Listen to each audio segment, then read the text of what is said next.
Baiklah, Assalamualaikum warahmatullahi wabarakatuh. Nama saya Aziz Mustafa. Saya kelas T18I, NIM 1238. Saya mahasiswa di Universitas Buana Perjuangan Karawang. Saya akan menjelaskan tentang planning bisnis mengenai ujian ekonomi teknik Universitas Buana Perjuangan Karawang. Profil bisnis yang saya rencanakan adalah tentang makaroni kering, yaitu dengan merek Crioxpi Macaroni. Latar belakang kenapa saya mengambil bidang usaha ini adalah saya yang tidak menyukai makaroni. Semua kalangan masyarakat pasti menyukai makaroni. Makaroni merupakan olahan makanan ringan yang terbuat dari tepung terigu. Bentuk makaroni yang unik membuat setiap masyarakat penasaran untuk mencobanya. Makaroni bisa diolah dengan cara digoreng ataupun direbus sesuai dengan kebutuhan. Pada umumnya makaroni yang sering Anda ketahui pasti diolah dengan cara yang digoreng. Olahan makaroni yang digoreng memang akan menghasilkan olahan renyah dan tekstur yang gurih. Banyak masyarakat yang menjadikan makaroni sebagai suguhan di bulan Ramadan. Melihat masyarakat yang semakin lama menyukai olahan makaroni, maka peluang bisnis makaroni sangat menguntungkan jika dijalankan oleh semua kalangan masyarakat, baik muda maupun tua. Profil usaha jajan makaroni yang saya buat adalah, nama produknya adalah Crioxpi Macaroni.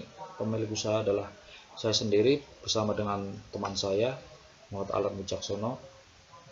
Bidang usaha adalah makanan ringan. Target usaha kami masih dengan online store dan mengirim ke reseller. Pemasaran yang kami targetkan adalah seluruh masyarakat. Wilayah pemasarannya adalah daerah Karawang, Cikarang, dan sekitarnya. Rencana penjualan per bulan yang kami targetkan adalah 700 bungkus per bulan. Penetapan harga jual yaitu 15.000 per bungkus. Produk yang kami tawarkan di dalam usaha ini terdapat berbagai rasa. Contohnya makaroni hot spicy atau rasa pedas, makaroni rasa original, makaroni keju, dan yang terakhir adalah makaroni barbecue. Analisis SWOT strength atau kekuatan. Makanan ringan yang cocok untuk semua kalangan. Produk makanan ringan makaroni ini dikemas dengan plastik yang berkualitas sehingga bisa tahan lama. Harga jual yang murah. Pencarian bahan baku mudah, serta alat-alat yang digunakan murah dan sederhana, serta mudah didapat. Weakness atau kelemahan. Persaingan dengan produk lain yang berbentuk makanan ringan kini semakin banyak. Model penjualan produk yang kami buat masih menggunakan sistem online atau belum sistem offline, jual secara langsung. Opportunity atau peluang. Masyarakat yang semakin banyak membutuhkan cemilan ringan di rumah. Untuk teman cemilan, kemasan produk yang kekinian dan menarik, mudah dibawa kemana-mana, sangat cocok untuk dibawa di jalan ataupun saat liburan bersama keluarga, bersama teman. Tren atau ancaman. Persaingan di industri makanan ringan sekarang sudah semakin banyak. Produk yang ditawarkan bisa jenis makaroni juga. Adapun juga jenis lain seperti keripik pisang, keripik singkong, dan seterusnya yang secara tidak langsung mempengaruhi penjualan serta mengurangi target pasar yang ada di masyarakat dengan produk ini. Strategi pemasaran. Adapun strategi pemasaran yang kami lakukan yaitu yang pertama adalah dari mulut ke mulut, bisa lewat teman. Kemudian kita melalui media sosial menggunakan Facebook ataupun Instagram. Dapat juga melalui toko online, dan yang terakhir adalah melalui reseller. Rencana produksi yang kita rencanakan adalah ada 4 produk maksud kami, yaitu makaroni hot spicy atau rasa pedas, makaroni original, makaroni keju, dan makaroni barbecue.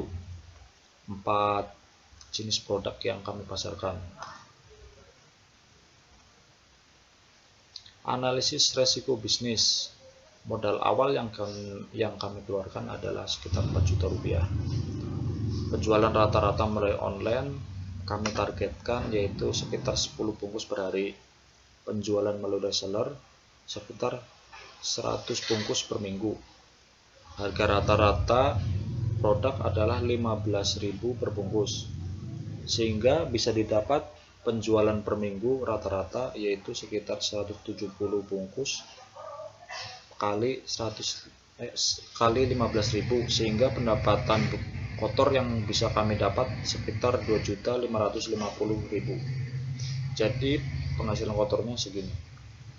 Kemudian laba kotor yang bisa kita dapat per bulan bisa hingga sampai 10.500.000. Kemudian BP atau break even point, biaya operasional per bulan, kita bisa menghitung dari pertama biaya transportasi sekitar 300.000 per bulan, biaya sewa tempat 300.000 per bulan, biaya bahan sekitar 2.168.000, sehingga total biaya operasional per bulan akumulasinya adalah sekitar 2.768.000. Laba bersih per bulan yaitu laba kotor dikurangi dengan total biaya operasi, yaitu sekitar 7.732.000, sehingga break even point atau BP yang bisa kita dapat adalah sekitar 0,517 bulan. Kemudian kita akan menghitung laba ruginya. Laba kotor tahun pertama adalah sekitar 126 juta, tahun kedua 144.900.000, tahun ketiga adalah 153.390. Mengenai biaya-biaya bisa kita lihat di layar, yaitu biaya transportasi, biaya sewa tempat, biaya bahan baku, sehingga total biaya keseluruhan adalah sekitar segini. Kemudian laba bersih adalah laba kotor dikurangi dari total keseluruhan biaya, sehingga bisa didapat angka sebagaimana di tabel. Kemudian arus kas yang kita dapat yaitu dari kita modal awal kita dengan menggunakan pinjaman. Kemudian ketika 1 tahun sudah berjalan kita mendapatkan total laba sekitar 126 juta, sehingga total penerimaan kita di tahun pertama adalah 130 juta rupiah. Kemudian pengeluarannya adalah sekitar segini, 42.496, sehingga saldo akhirnya adalah sekitar 87 juta. Kemudian di tahun kedua bisa kita lihat di tabel, total penerimaan 144.900, total pengeluaran 70.948.000, sehingga saldo kas akhir segini. Di tahun ketiga adalah sekitar 238 juta saldo akhirnya. Kemudian proyeksi neraca, yaitu kita menghitung dari aktiva terlebih dahulu. Aktiva lancarnya adalah kas, yaitu laba yang kita dapat, kemudian diurang dengan piutang awal modal kita dulu, yaitu aktiva lancar sekitar 83 juta di tahun pertama. Kemudian aktiva tetapnya adalah kita modal awal dengan membeli peralatan ada sekitar segini, 2 jutaan. Kemudian kita membeli kendaraan sebagai transportasi,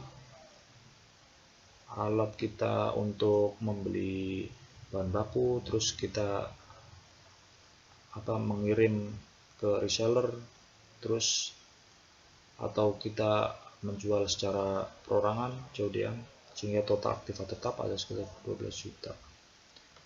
Dan total aktiva pada tahun pertama adalah jumlahnya sekitar 95 juta. Kemudian tahun kedua kita bisa lihat kita aktivanya sekitar 162 juta rupiah. Lalu pada proyeksi neraca di tahun ketiga adalah aktiva lancar, kasnya adalah 238 juta, sehingga di total aktiva A plus B adalah 239 juta. Kemudian yang terakhir adalah kewajiban dan modal. Kewajiban, kita tidak mengambil pinjaman atau piutang, lancar atau dagang. Sedangkan kita mendapatkan laba di tahun pertama adalah 85 juta, tahun kedua adalah 75 juta, tahun ketiga adalah 78 juta. Sehingga ROI, pada ROI yaitu laba per total aktiva, kita bisa dapat di tahun pertama adalah 89%, tahun kedua adalah 45%, tahun ketiga adalah 32%. Baiklah, terima kasih penjelasan saya tentang rencana bisnis pendirian penjualan makaroni kering. Terima kasih. Jika ada kekurangan, mohon maaf. Wassalamualaikum warahmatullahi wabarakatuh.